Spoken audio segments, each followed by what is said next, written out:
What's up guys, this is Storm here, and today's video will be going over the announcements that was shown off at yesterday's PlayStation State of Play. This State of Play was definitely overall better than the last one that they had, but it still has some slow points and some things I wish they kinda made like a tweet announcement instead of showing at this State of Play. But I digress. I'll be giving my overall rating of the whole State of Play at the end of this video, and I will be going more in depth with some of the games that were announced at this State of Play in later videos. But overall, what can I say about this State of Play? It has some pretty good announcements, 20 plus games ranging from PS5 and PlayStation VR 2, which it's always good that they're still supporting PlayStation VR 2 by bringing out some new games. And to be honest, some of the games that they be showing off for the PlayStation VR 2 have been some really good ones that had me wanting to give a try. But with that being said, the games that we got to see from this State of Play were a fall update coming for Astrobot, a Sucker Punch new game that's coming out next year, which is called Ghost of Yotai. I can't wait to go in more in depth with that game from the PlayStation blog in another video. But what I can say is a whole new era, new character, and a whole new land for us to explore. And I believe Sucker Punch hit a gold mine with the, I'm going to refer to it as the Ghost series, since it's not called Ghost of Tsushima 2, it's called Ghost of Yotai. So they could continue on this franchise going off like that. New character who takes on the role of the ghost. I am a little bit sad that the next game won't be like a somewhat continuation of Jin Sakai's story, but if you really think about it, you play Ghost of Tsushima and you played the end of the story and the DLC Iki Island that came out in 2021, that did kind of feel like a wrap up to Jin Sakai's story. But that doesn't mean they can't do nothing with Jin Sakai in the future. For all we know, he might get referenced in this next series, in this next game I should say. And who to say they won't be like be able to go back to his character. So it's like they closed the door but not fully closed the door, if that makes sense. So time will tell. We just have to wait till next year to see what this new story have in store for us. On to the next one. This one I low-key spaced out on. Freaking Horizon Zero Dawn getting remastered. Yes, the rumors are true. A native version for the PS5 version of Horizon Zero Dawn is coming. Sometime it comes out October 31st, released on PS5 and PC. And I kind of agree with some other people, like these remasters are becoming very unnecessary. I guess from a other side perspective, I guess I can understand why they doing the remasters, but the thing is, do these games really need it? Like, I swear, if I hear one more freaking Bloodborne remaster, I'm gonna lose it. At this point, I'll be like, please just do a remaster for Bloodborne so people would just shut up about it. Like, god dang. Like, me personally, I'm at the point, like, I'm low-key getting sick of seeing Souls games in general. Like, yeah, Souls games are good and good for those people who like a challenge in their video game, but, like, to be honest, a lot of these Souls games are coming out a hell of a lot frequently. Like, the last one I technically played was Black Myth Wukong. Like, I'm not gonna say I didn't enjoy the game. I truly did. But so many Soul games. It's like when Battle Royale games were on the rise and every single release felt like a Battle Royale game. Now I'm starting to feel that with Souls games. Like, wasn't just this year. Was it this year or last year? We had the DLC for Elden Ring, but I'm getting sidetracked. But yes, Horizon Zero Dawn getting a remaster. I don't see the point in the remaster. I guess try to get people into the series and probably try to get the franchise on an evil graphic fidelity 60 frames level. So Horizon Forbidden West could be played at 60. Now they're doing the same thing with Horizon Zero Dawn. You. To be honest, I wish they could just tweet us instead of showing it at this state of play, but I digress. We also, speaking of Horizon, we also have the release date for LEGO Horizon Adventures, which comes out on November 14th, and pre-orders goes up on October 3rd. I don't really see myself buying this game.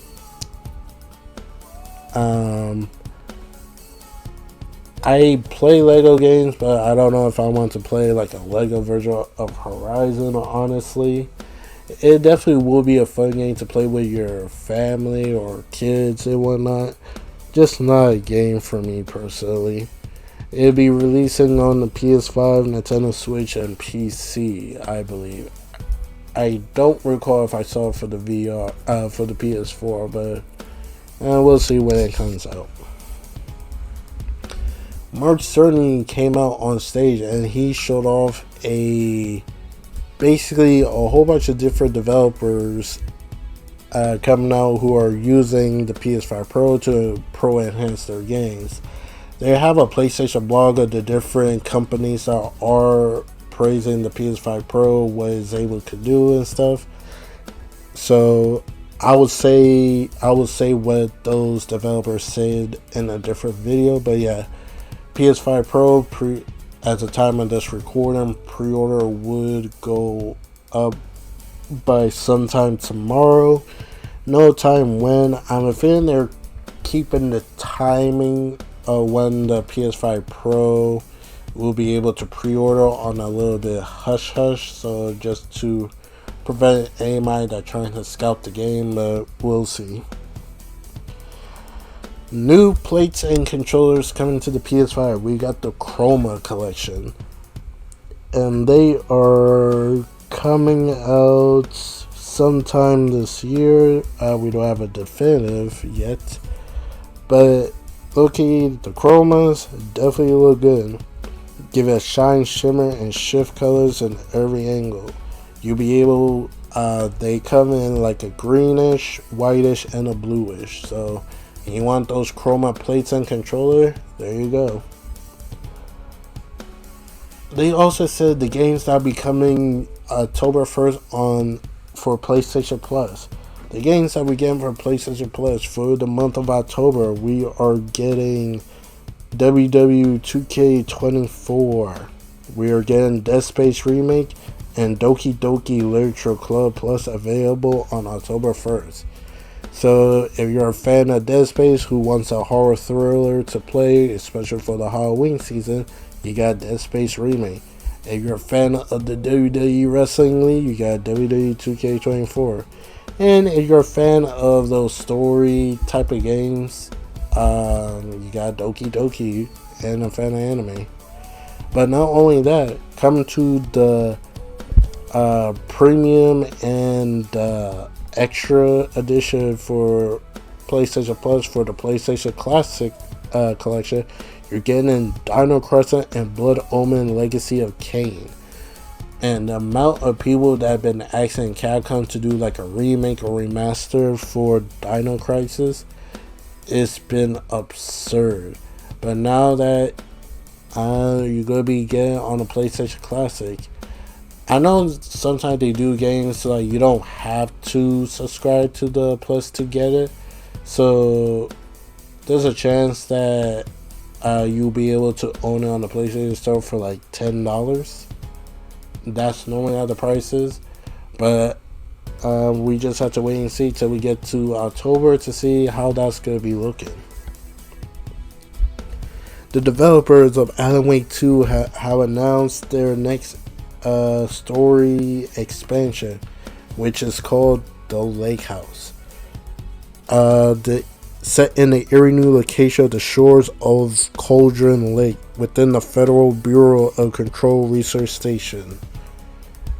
I never played Alan Wake 2, so I'm in the dark when it comes to this story.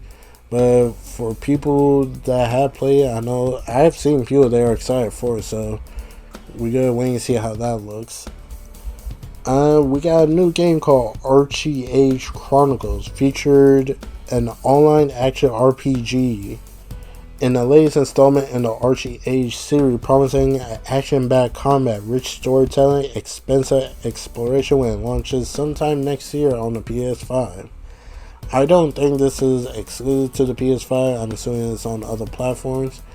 But yeah, I'm definitely going to be checking this game out when it comes out, because I like myself some online action RPG. Alright, BioWare show off a new gameplay for Dragon Age Veilguard. I kind of wish they kept the old name for it, but I digress. It is the Blighton Dragon gameplay. And Dragon Age comes out in October 31st. And there will probably be a future deep dive for the game. But I think at this point, people don't really need to see more. I guess they want to show more to try to get people to sell it on. But time will tell how Dragon Age will turn out. I do have a friend who is a fan of the series, and it had been intriguing me a little bit. Don't know if I'm gonna pull the trigger on buying it, but time will tell. We'll see what happens. Alright, we finally got the release date for Dynasty Warrior Origins, the next game for the Dynasty Warrior franchise, where you play as a mystery character, a nameless hero who fights his way through the Three Kingdoms era of ancient China. This game will launch on January 17th next year, so we are getting close. So if you're a fan of the Dynasty Warrior franchise, I suggest you pick up this game, especially the gameplay that they showed off, which is looking crazy good. 1 versus 1,000. Come on now, who wouldn't want that? Alright, this next one comes from the father of the Final Fantasy, Hironobu Sakaguchi. Brings his latest RPG game, Fantasia Neo Dimension, to the PS5 on December 5th. I believe this is released on all platforms, so I might check this game out. I never turned down a turn-based action RPG game, so can't wait to see how that looking. The next game they showed off is called Fear the Spotlight. This game coming out for the PS5, PS4, just in time for the Halloween on October 22nd. I don't know anything about this game. It's not my cup of tea, so unfortunately, it's gonna be a pass. PlayStation also revealed there will be a Fortnite themed controller, followed by the update for Fortnite by adding split screen. And overall, the controller is not bad. It definitely looked like a kid drew on it, but overall, yeah. So if you're a fan of Fortnite and you want a themed controller, they got one for you. It comes in blue with the character Banana and some fish dude. I don't play Fortnite, so I don't know these character names if they have any. Alright. The next one come from is Hell Is Us.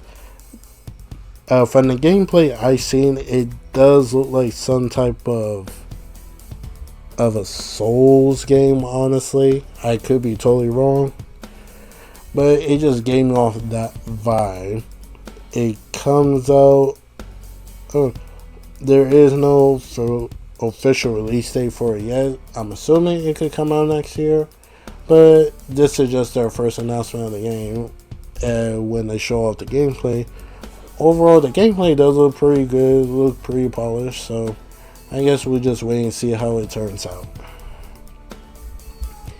Hitman World of Assassination is coming to the PlayStation VR 2 this December. And these are one of the games that will be a banger for the PlayStation VR 2. And for what we saw from this Hitman game on the PlayStation VR 2, this one definitely looked like a better step up than the last one that came out on the PlayStation VR. So I think this will bring a whole new experience when it comes to the Hitman franchise. Alright, our next one is Soul Reaver Legacy of Kain is being remastered. The first and second one being remastered. This was technically leaked a day before the state of play began, so a lot of people were excited to get to play Legacy of Kain in a remastered format. See, now when it comes to remasters, this is the type of game that'll probably be remastered, because I believe Legacy of Kain was on the PS2 or PS1. It was one of those two platforms. I want to say PS2. So you want to remaster those games, I suggest remaster a game from the PS2 era, because that would make more sense than releasing remastered games that came out on the last gen consoles, in my opinion.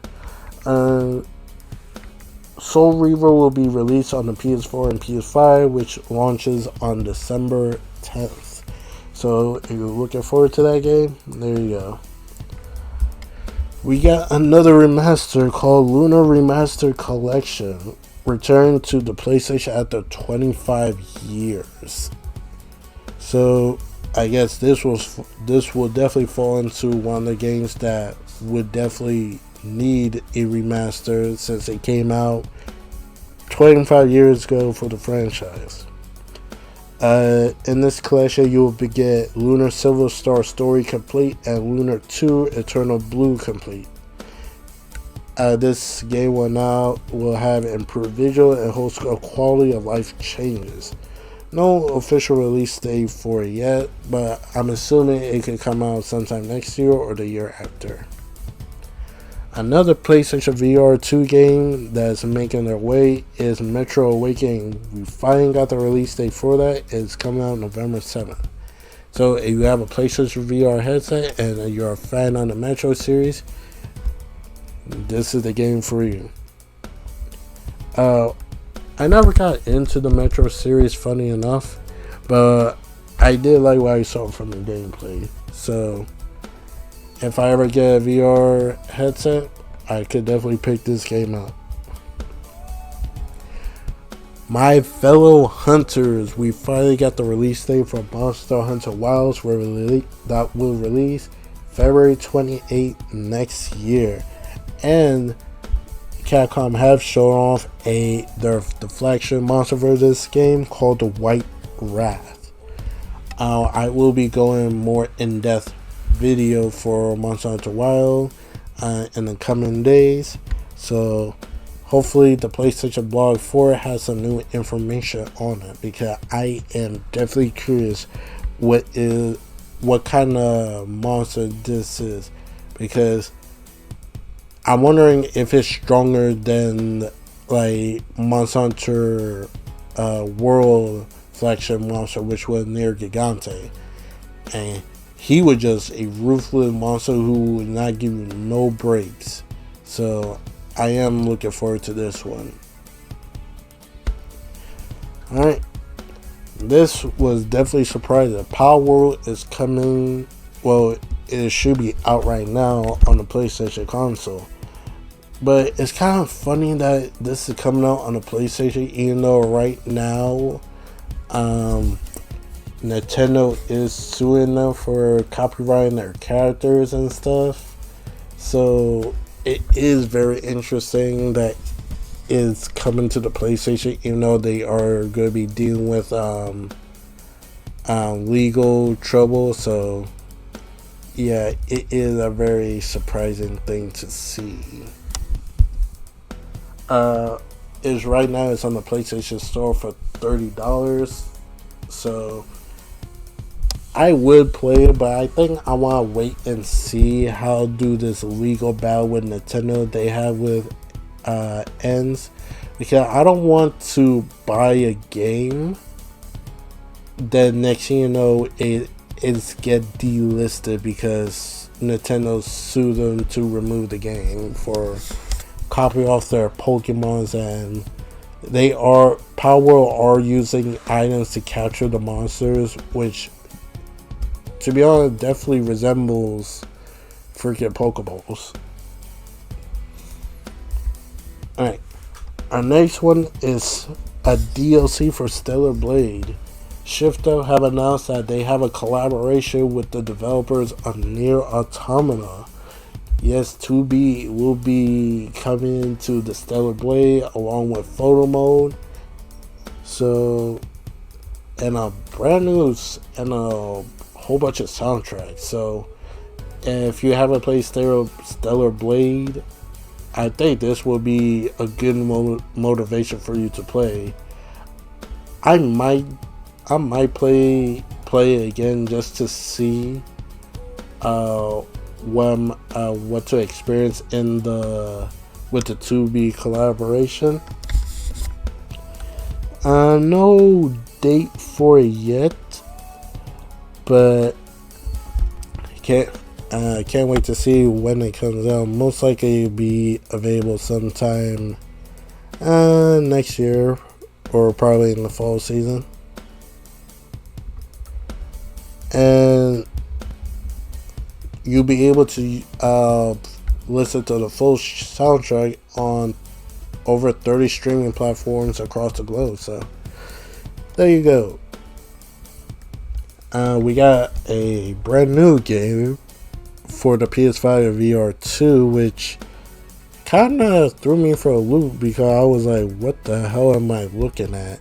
It's called Midnight Walk. It's a dark fantasy adventure made of clay. It comes out sometime during the spring. And there's a character called Pop Boy. Kind of remind me of Sackboy and stuff. So yeah, this game was just hella creepy because I was just so confused what I was looking at, honestly. TMNT Shredder Revenge Radical Reptiles again, a DLC update which will launch today by the time of this recording, with brand new characters coming in with Mondo Gecko and Mona Lisa. So if you want to play as those characters, you definitely can. So not much to say on it. Get 2 new characters. Sonic X Shadow Generations. I'm definitely going to be getting this game. And they show a brand new gameplay, and there will be a movie pack of basically that is a stage or levels from the Sonic 3, based on the Sonic 3 movies, and Shadow will be the voice by Keanu Reeves in that pack, which released it launches in December 12th on the PS5 PS4 as a DLC tie-in for the upcoming film. I can't wait to see Sonic the movie 3 when it comes out, and I'm definitely going to be checking out Sonic Generations. It's been a very long time I played a Sonic game. And the last game they showed off was Towers of Akshaba. It's an open world adventure, provides a first look into a city building ecosystem, development, combat, and exploration gameplay. It launches in early access on PS5 this November. So, with that being said, those were all the games that were revealed at this state of play. And what do I think? There were definitely a lot of games that were shown off, but it definitely was a small amount of games I'd be willing to play. So, and there was definitely a lot of remasters shown off at this state of play. So, and the Horizon Zero Dawn Remastered didn't really help at all. So overall, I give this State of Play an overall rating of like a 5.5 or a 6. Because I definitely like, there's some games I definitely want to play. Some games I'm extremely looking forward to, like the Ghost of Yotai, Monster Hunter Wilds, a couple of other games that low-key just slipped my mind right now. The Archie Chronicles definitely piqued my interest with the online RPG. Like, there were definitely a lot of games that did pique my interest, but the overall thing, the bad kind of outweigh the good announcements, unfortunately. So, yeah, overall score would be a 6 out of 10 for this State of Play. Definitely better than the first one, than the last one, but it definitely needs some better games to show off. And I was extremely hoping to see an update for Marvel Wolverine, but I guess most likely that won't happen till like next year, since it's rumored to come out in 2026. But I guess we'll see when we eventually get to next year to see what Sony have cooking. Hopefully they do a showcase that will properly show off the first party games, because these State of Plays have been mostly third party focused with a small dash of their first party. And I don't want the developer to rush whatever they're cooking and stuff, but it's just like some of their first parties, we have not heard from them yet since 2020, like Ben's Studio, like what they got of. I'm gonna excuse Santa Monica Studio because they released the God of War Ragnarok Valhalla thing, so they're probably focused on their next project. What the Naughty Dog is doing. We know Insomniac is working on the Marvel's Wolverine. I did saw some people talk about like a Spider-Man DLC. I honestly don't know where did that come from, honestly. So I don't know what people was expecting from this State of Play, but I digress. So, what do you guys think of this State of Play? Do you like it? Was it another bad one in your book? Do you like the games that they announced, or you did like it? And what game you're mostly looking forward to that'll be coming out next year? Please let me know in the comment. I'll be sharing the link to the PlayStation blog of the games that were shown off at this State of Play, in case you want to read for yourself. So with that being said, I'll catch you guys in the next video. I hope you guys enjoy your day and have a good night. Peace out.